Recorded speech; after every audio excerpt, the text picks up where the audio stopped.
안녕하세요. 지금 허리케인 프랜신이 올라오고 있는데 우리는 주님 안에서 또 준비할 것을 준비하고 또 말씀 나눌 시간이니까 말씀도 나누도록 하겠습니다. 오늘 로마서 9장 19절부터 29절까지 말씀인데요. 이 말씀을 잘 생각해 보면 항상 말씀은 우리 생각과는 다르다.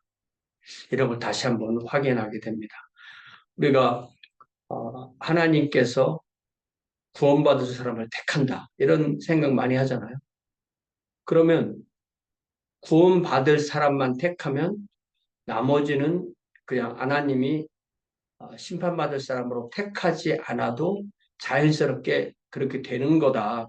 이렇게 생각하기가 쉬운데 이 말씀에 보면 그렇지 않아요. 하나님은 구원받을 자를 택해서 구원하시고 심판받을 자를 택해서 심판하시고 그 사이에 뭐 사람들이 왔다 갔다 하는 것도 아니고 그 사이에 뭐 혼돈이 있을 수도 없고 명확하게 그렇게 되어 있습니다.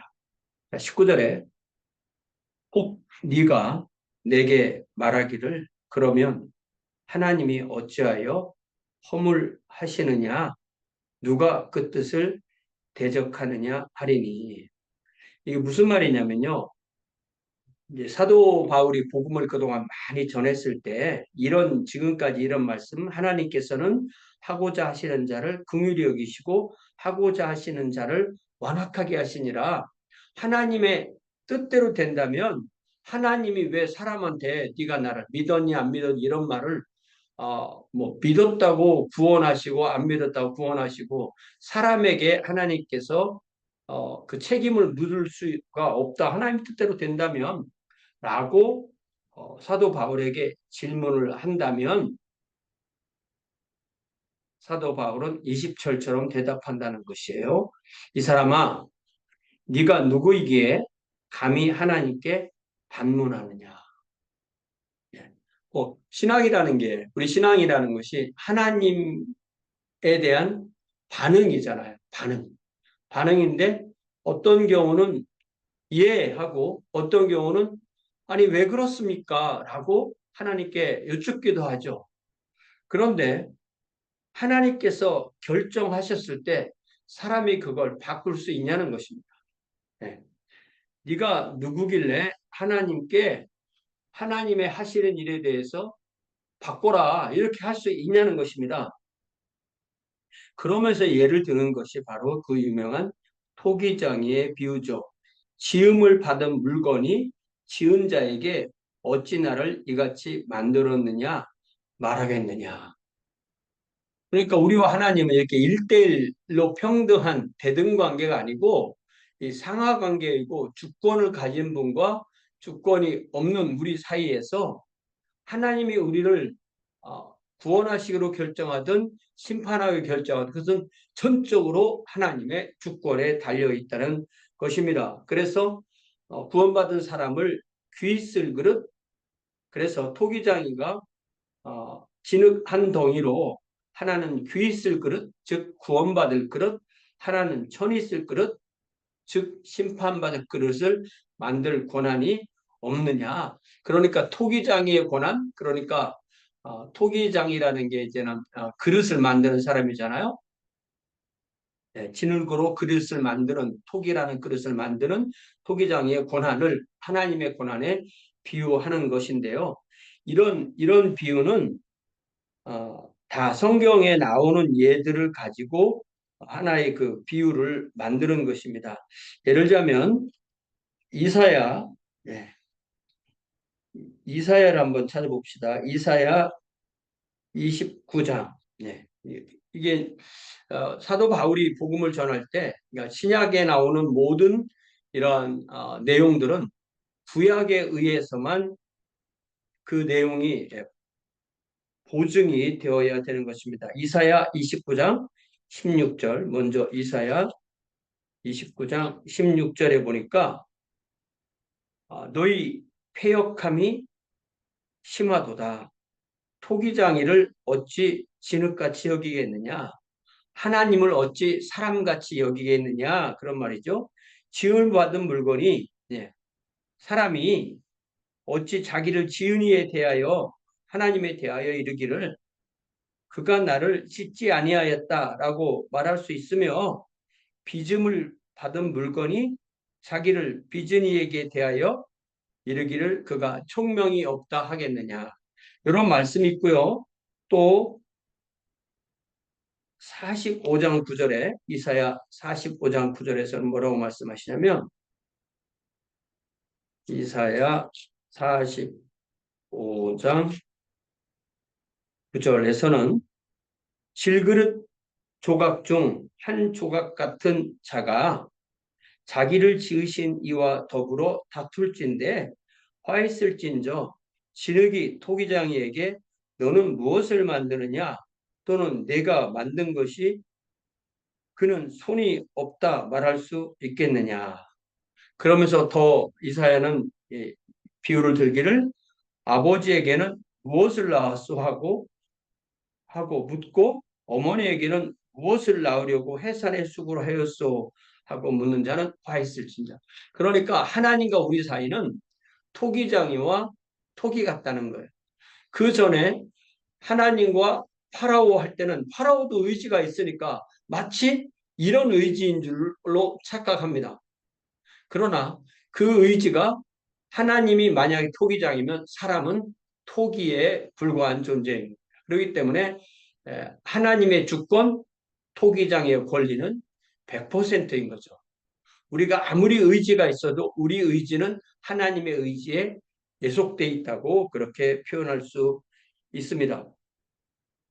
자, 그래서 다시 22절에 만일 하나님이 그의 진노를 보이시고 그의 능력을 알게 하고자 하사 멸하기로 준비된 진노의 그릇을 오래 참으심으로 관용하시고 이게 무슨 얘기냐면은 하나님께서 지옥의 심판을 보이시고 그래서 하나님의 능력을 드러내기로 한 사람 그 진노의 그릇을 그 최후의 심판까지 그냥 두시는 거예요. 그래도 결국은 진노받는 거죠. 그렇게 하시고 또한 영광 받기로 예비하신 바 긍휼의 그릇에 대하여 그 영광의 풍성함을 알게 하고자 하셨을지라도 무슨 말 하리요. 네. 그러니까 우리가 요즘 읽는 이 마태복음 13장에서 보면은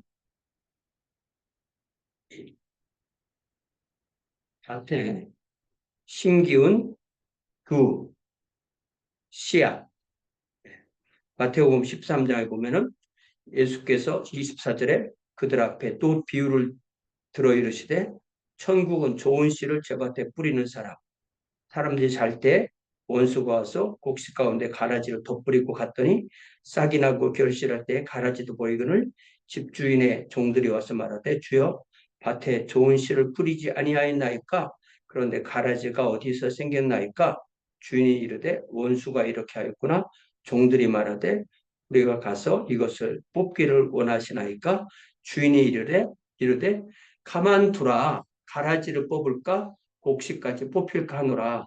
그러니까 하나님께서 심판하실 그때까지는 신자와 불신자가 세상에 섞여 사는 것입니다.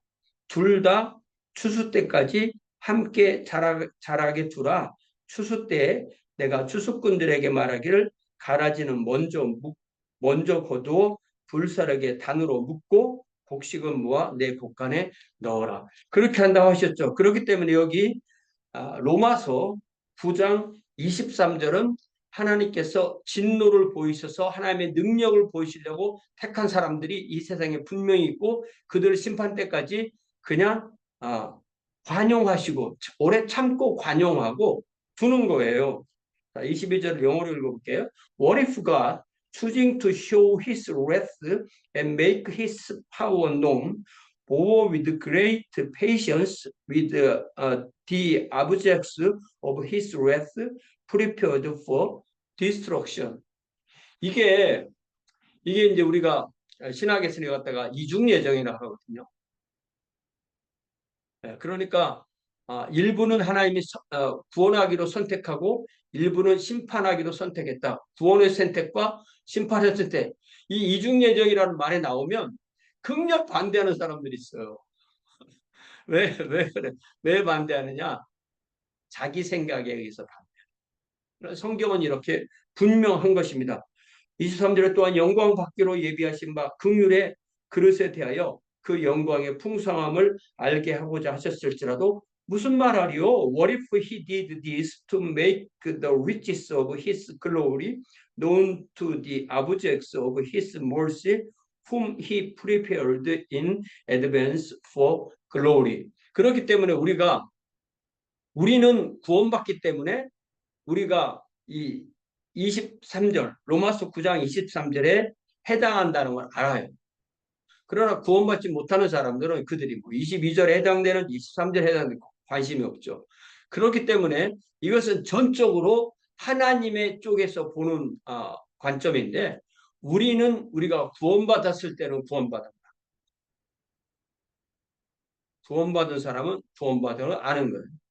그런데 또 우리가 그 믿음이라는 것이 안 믿는데 믿는다고 착각할 수가 있어요. 믿음이 있으면 더 풍성하게 하나님의 진리를 알아가는데 믿음이 교회만 나오고 믿음을 갖지 않으면 그 믿음이 있는 것도 다 빼앗기는 것이 하나님의 뜻인 것입니다. 자, 이러면서 토기장의 비유를 말씀하시고 그 다음에 또 24절에 그러면 그 하나님께서 귀 있을 그릇으로 만든 또 긍휼의 그릇으로 만든 그 영광의 풍성함을 알게 하고자 위해서 만든 사람들이 누구냐? 이 그릇은 우리니 곧 유대인 중에서뿐만 아니라 이방인 중에서도 부르신 자니라. 그러니까 유대인이 있고 이방인이 있을 때 유대인과 이방인에서 택한 자를 부르시지 유대인 중에서만 부르는 것도 아니고 이방인 중에서만 부르는 것이 아니라는 것입니다. 그러니까 사실 이 로마서 9장, 10장, 11장은 유대인에 관한 이야기다. 이렇게 말하면 우리가 이것을 놓치게 되는 것입니다. 오히려 유대인과 이방인 안에서 어떻게 하나님의 교회를 부르시는가 이렇게 봐야 되겠죠. 그러면서 다시 말씀을 인용하기를 먼저 호세아를 인용합니다. 호세아의 글에도 이르기를 내가 내 백성 아닌 자를 내 백성이라 사랑하지 아니한 자를 사랑한 자라 부르리라. 너희는 내 백성이 아니라 한 그곳에서 그들이 살아계신 하나님의 아들이라 일컬음을 받으리라 함과 같으니라. 호세아를 보면은 호세아가 북왕국 이스라엘이 패망하기 전에 호세아를 통해서 주신 말씀이잖아요. 그래서 우리가 호세아를 예전에 다룬 적이 있지만 이 호세아를 우리가 착각하는 것이 호세아는 하나님의 사랑이 선포되는 책이다 이렇게 생각하기 쉬운데 그 말이 틀린 것도 아니지만 사실은 그 하나님의 북왕국 이스라엘에 대한 심판을 선고한 그런 책이라고 보는 것도 맞습니다. 자, 그래서 맨 처음에는 호세아가 자녀를 낳아서 그들은 로루하마 하나님의 사랑을 받지 못했다. 로암미 하나님 너는 내 자손이 아니다 라고 했던 그 사람들에게 하나님께서 뭐라고 말씀하시냐면은 2장 23절에 호세아 2장 23절에 내가 나를 위하여 그를 이 땅에 심고 긍휼히 여김을 받지 못하였던 자를 긍휼히 여기며 로루하마를 로하마로 여기며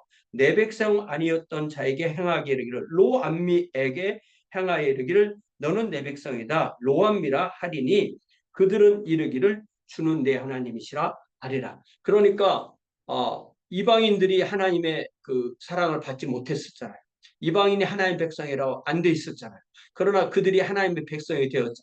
또 이 말씀이 북왕국 이스라엘에게 주어진 거기 때문에 그들을 하나님께서 로루아마 로함미라 불렀지만 그들을 하나님의 백성이라고 또 하나님께서 사랑한 사람들이라고 다시 그들 중에서도 부른다는 것입니다. 그러니까 이 호세아 말씀은 이스라엘에게도 해당되고 유다에게도 해당되고 이방인에게도 해당된다는 말씀으로 우리가 충분히 이해할 수 있습니다.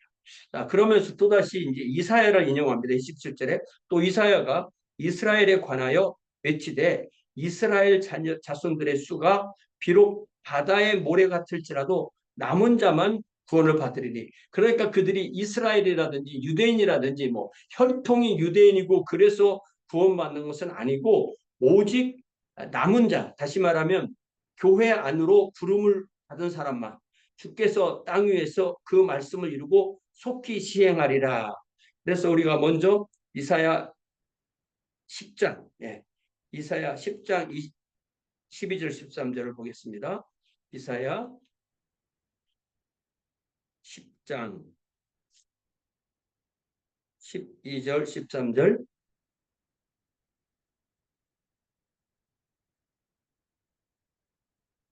22절 23절 이사야 10장 22절 23절 이스라엘이여 내 백성이 너의 백성이 이스라엘아 너의 백성이 바다의 모래 같을지라도 남은 자만 돌아오리니 넘치는 공의로 파멸이 작정되었음이라.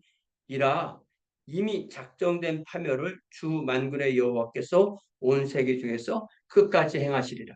그러니까 이 파멸 중에서 남은 자만 구해서 하나님의 백성이 되고 교회가 된다는 그런 말씀이죠.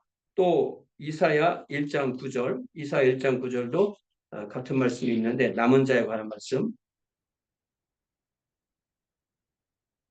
만군의 여호와께서 우리를 위하여 생존자를 조금 남겨주지 아니하셨다면 우리가 소돔 같고 고모라 같았으리라.